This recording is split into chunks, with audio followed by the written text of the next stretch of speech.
In this job walkthrough, we are taking a look at the PDF saving to database job.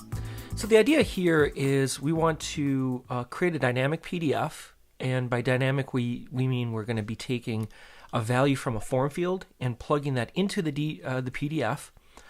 We are then going to save that PDF to the database and then pull that PDF back out to show to our users if needed. The key to this job is that it does require some custom code. Unfortunately, this is not yet a built-in feature of RACforms. We'll probably address this in a future update. But for all existing users of RACforms who may want to look into this, this is how we'd accomplish it. So the setup of the job right here is my first page is nothing more than a form page with a field called name that is going to capture, in this case, a user's name. We then hit submit and we perform our typical logic that we use to create dynamic PDFs. As a quick refresher, that means that we submit to a standard form page, which then acts as a template.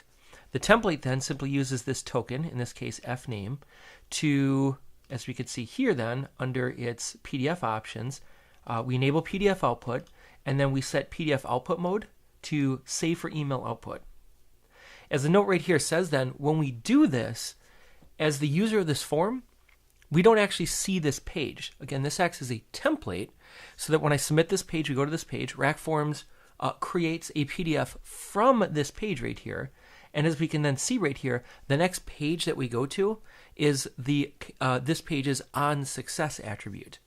Now the onSuccess attribute of this page, that is its submit page, is just going to confirmation.php. So we then go to this page, and then typically what we would do is we would have a simple email or an email plus item that for its options has include PDF attachments checked.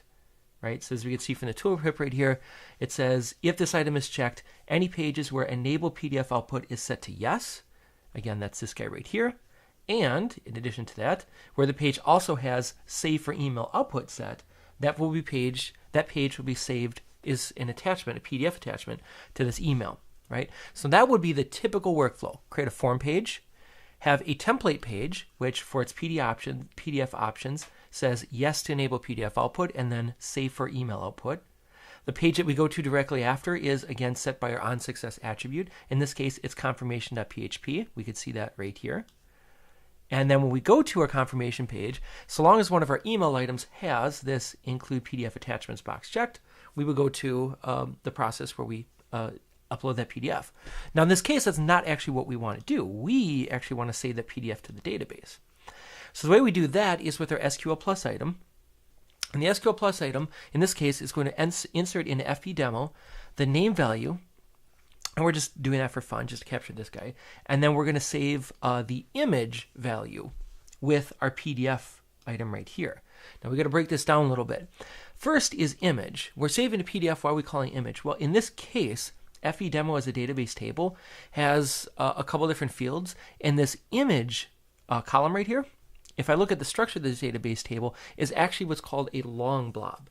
Its data type is not a simple text or an integer field. It is a long blob, which means it stores binary data. And that's exactly what we want when we're trying to save a PDF. A PDF can be a really large file, and its format is not going to conform to standard text or integer. So we use long blob. So that just happens to be the name of the database column that we're saving to as image. If I tried to save it to the name field, we'd instantly run into a problem because generally text fields have a limit. So in this case, for example, my name field, which is a varchar, has a length of 50. That means 50 characters. And obviously a PDF file is going to be several thousand characters, if not bigger. So that is why we use long blob. So in this case, we just happen to call that field image. So we're saving it to the field called image, but we're then using this variable $PDF as our value. Well, this $PDF is actually coming from our PHP topcode area. So let me crack open this and let's dissect this a little bit. So the first thing I do is I'm going to start a session, and then I'm going to use this custom bit of code. Now, I should say right off the bat that this is not something that you would know how to do off bat. In fact, this is not even documented yet. So So I mentioned at the top of this video that we're going to eventually create a feature that does this automatically. But for now, what happens when RackForms creates that PDF is it saves it to a temp folder in our job called temp. And then we use this special entry key dynamic session variable, and then we put it into a folder called PDF. We then go through, and as our comment says right here, we're going to get the file contents of that same path right here, but then a file called formpage.pdf. Now this formpage.pdf comes from the name right here of our page title. So page title for this page is form page, and therefore that is the name of the PDF that we've created. Again, this is not documented anywhere. You could learn this if you looked at the source code of what RackForms creating. That is your final output of the job. But it is important to note that this is nothing that you could have actually looked up. That is why I say this is custom code. Now that said though, what's really happening here is actually pretty simple in principle. When I upload this, when I run this job and then we run this page right here, that is our dynamic page, what we're essentially doing is we're creating a temp folder called temp, which then writes a PDF file, which is the contents of this page right here.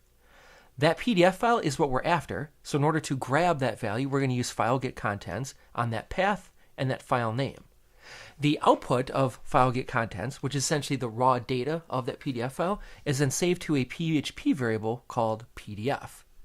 PDF then is, as you may recall, the value that we're using right here under variables.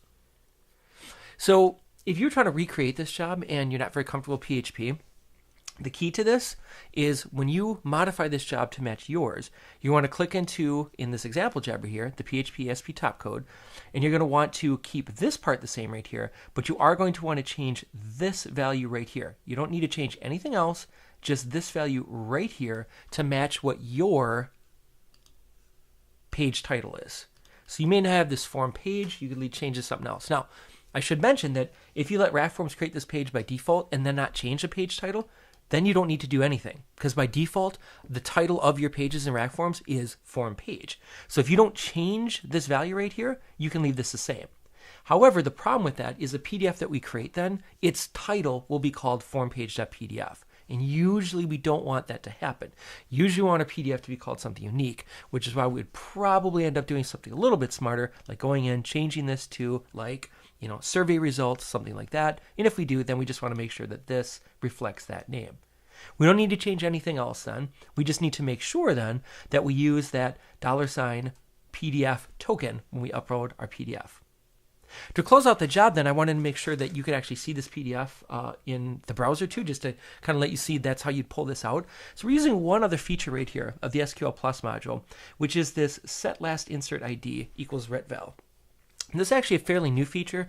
If you don't have RackForms, a version of RackForms from, let's say, about a month ago, that would put you in late December, early January of 2014. You may not have this yet. You'll be able to tell if you have this needed feature by, you'll have this line right here that says also access via session SQL plus retval. Essentially what this means is when we write to this database, that is we insert an FP demo and we put this name in the PDF file in there, one of the things that we do with this table is we have what's called an auto increment field. And so that just means that this ID field right here auto increments every time we insert into the database. And so I want to capture that value. That is what last insert ID is it's the last inserted ID of this field, and I want to save it into a session variable called SQL plus retval. Now that's important because what I have then is a link right here that says view uploaded PDF, and when I click that, it goes to this page. This page runs a query module which says select image from FV demo where ID equals, right? So where this ID field right here equals the retval, the session SQL plus retval of what we just inserted right here. So our SQL Plus item sets a session variable called SQL Plus retval because I have this box checked. And then I use that SQL Plus retval in the session token right here to grab that PDF out. All right, enough talking. Let's see what this job looks like. Let me go ahead and hit publish form. I'm going to put a name, let's say Joe Blow. I'm going to submit the form. We go to our confirmation page. If I refresh my database now, you can see that our insert statement has taken our name Joe Blow, and it's also uploaded our PDF right here. Now in this particular case, I actually have a PDF viewer built into my SQL Plus management tool. So you can see here it's small, but you can see that I have this PDF written right here.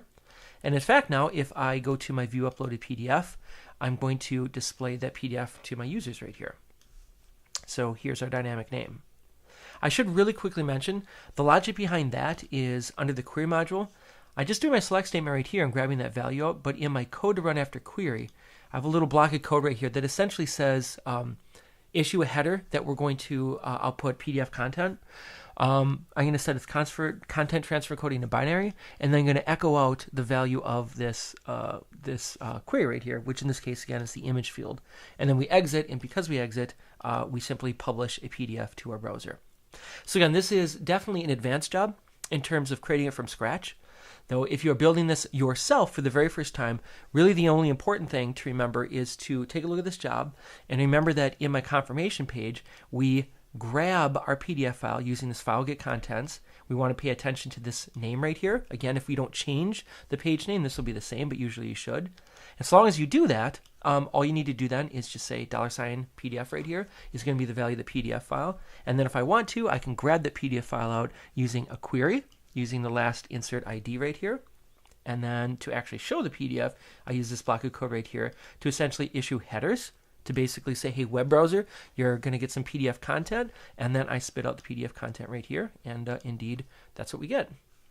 So thank you for taking this job walkthrough with us. As always, any questions, please let me know at info@rackforums.com. And thanks a lot for watching.